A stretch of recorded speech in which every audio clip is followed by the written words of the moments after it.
Bill Ford, and he's just expanded the plant and went to 24-hour shifts.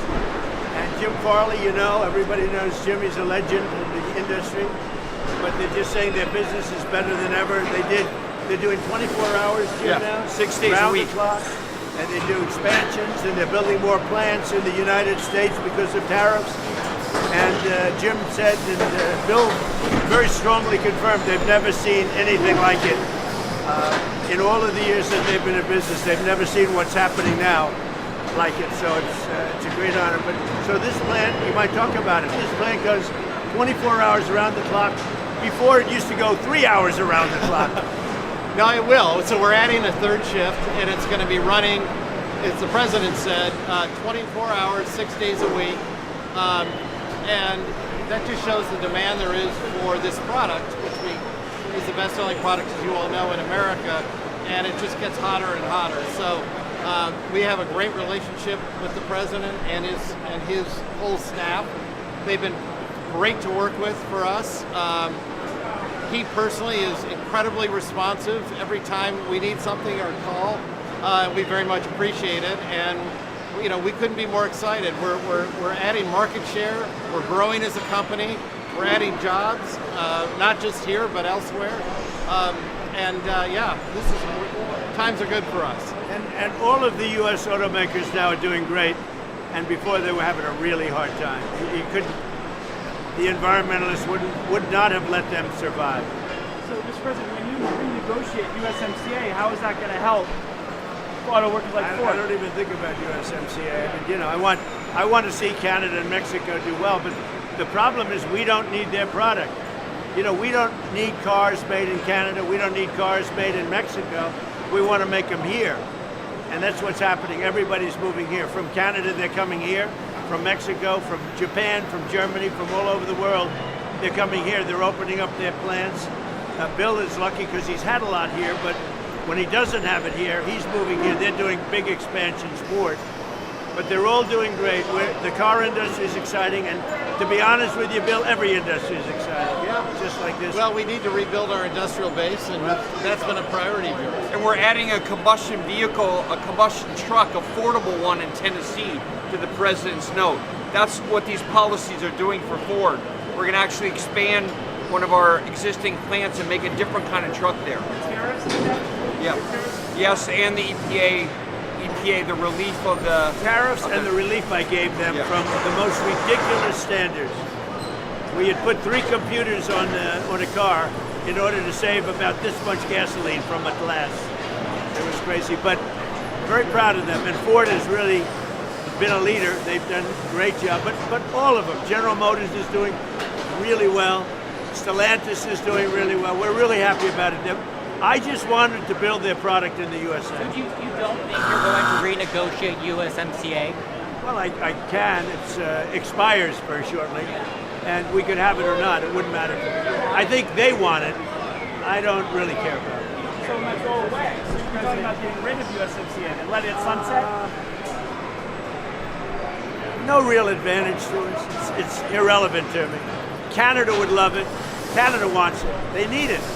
Because we don't need Canada product. That's the thing. I want to be a nice person, but we don't need. I want to build the cars here, not in Canada. We used to build cars in Canada. Now, the Canada cars, the Canadians are moving here to build cars. Same thing with Mexico. Same thing with Japan.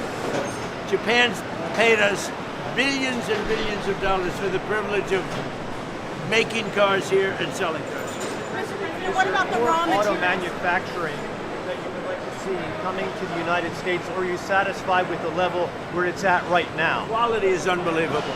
So we're at a Ford 150 plant, and I don't know that much about cars, but I know how to get people working. And all I can tell you is that people talk so much about the 150, and it has been for a long time. They make a great product, a quality product, better than anybody else can make in Europe or in any other location. Look, the Ford 150 has done well for a long time because they make a great product. Did you ever allow Chinese autos into the U.S.? Well, as you know, we have a tariff on Chinese autos, and in Europe, China's taking over the auto business, I would say is a nice statement, but that's the way it is. And here, what is it, 100%? We have a 100% tariff on any car coming in from China.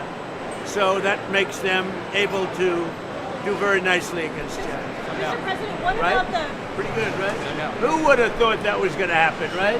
raw Everybody materials? said that the cars are dead in the United States. If you go back 4 years ago into the middle of the Biden administration, everybody was closing up their plants.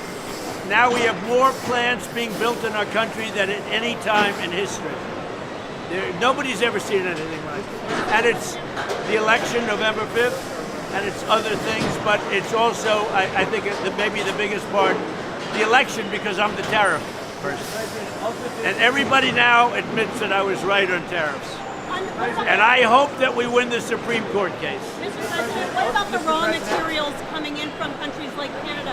How do these companies deal with the fact that those raw Well, we materials get it, are more but we have a lot of expensive? our own raw materials. And, you know, the word raw and rare are a little bit of a misnomer. They're not very rare. You have a lot of places that want to sell us material, and we get it from a lot of different countries. And we have a lot of rare earth and raw materials. Mr. President, Senator Tom Tillis says that the subpoena, the grand jury subpoena to the Federal Reserve Chairman was a little excessive. What do you think about that? Well, that's why Tom's not going to be a senator any longer, I guess, right? Well, what do you think? But I like Tom Tillis. He's a nice guy. But look, he's not going to be a senator any longer because of views like that. We have a bad Fed chairman. He's bad in a lot of different ways, but he's bad because his interest rates were too high. And today we had a great inflation report. And today we had a really great growth report. So we have great growth and low inflation. And we're doing very well. Do you think there's going to be a rate cut though? I don't know. With this guy, you don't know. He's got some problems. But what he also did, he's renovating a small building. It's the most expensive construction job in history, and it's only a renovation. I could have done that job for $25 million. They're spending billions and billions of dollars. He either doesn't know what he's doing, or it's worse than that. And you know what I mean by that. So hopefully he'll be out of there Did the soon. subpoena impact your timing on naming a Fed chair at all? No, When do you expect to do that? I don't know, sometime in the next few weeks. Are you getting closer? Of the big three, Ford makes most of its products right here in the United 80%. States. 80%. Is that Big the advantage for Ford. is that the reason that you came here today? No, I came here because we're friends, three of us, because I have helped the company a lot. I mean, as an example, trucks. I put a 25% tariff on trucks coming into the United States, and their truck business went through the roof. You said to Iran this morning that help is on the way for protesters. What did you mean by that? What kind of help? You're going to have to figure that one out, I'm sorry. How many people have been killed in Iran? Nobody's been able to give me an accurate number. I have heard numbers from, everything's a lot, one is a lot. But I've heard numbers much lower, and I've heard numbers much higher. We'll be knowing, we're probably going to find out over the next 24 What's the hours. highest number I think you've it's a heard? lot. In your first term, It's too many, whatever. in your first term, the price of oil averaged around $53 a barrel. Is that the target for you for this term? I'd love to see that, yeah. I mean, we're at 68, we're at 58 now. I'd like to see 53. Thank you very much.